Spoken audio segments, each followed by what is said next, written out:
Team number 2 for IUPUI won the 160-lap race. Jared Thomas behind the wheel and Grayson Hindbaugh directing the team in the pits. Team number 1 came in a close second as Brenton Butler drove the kart and Brendan Johnson was the team leader. The two IUPUI Motorsports teams which were entered in the Grand Prix today took both first and second location.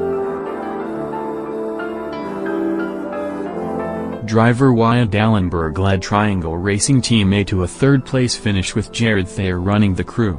In fourth place was Purdue Club Baseball led by driver Garrett Pferrer and crew chief Jason Ferguson.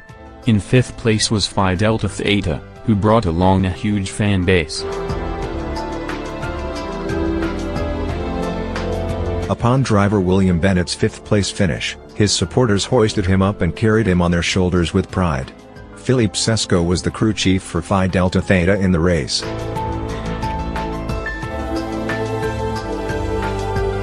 Driver Matthew Guido had HCRC in the top 5 for most of the time. He even held the number 2 position for about 25 laps, yet he fell out of the top 5 with only a few laps to go after a lengthy pit visit. Crew chief for HCRC during the race was Aditya Desai.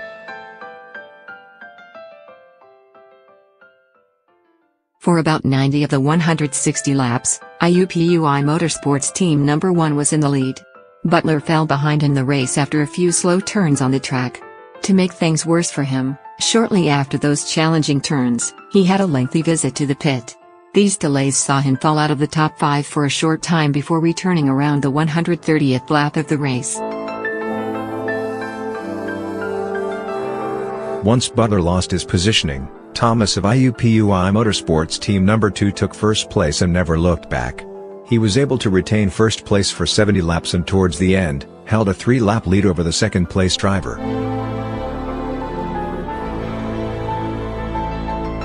At the end of the tough 160 laps, Thomas and IUPUI Motorsports Club walked away successfully with the milk and first-place trophy in the 61st Annual Purdue Grand Prix.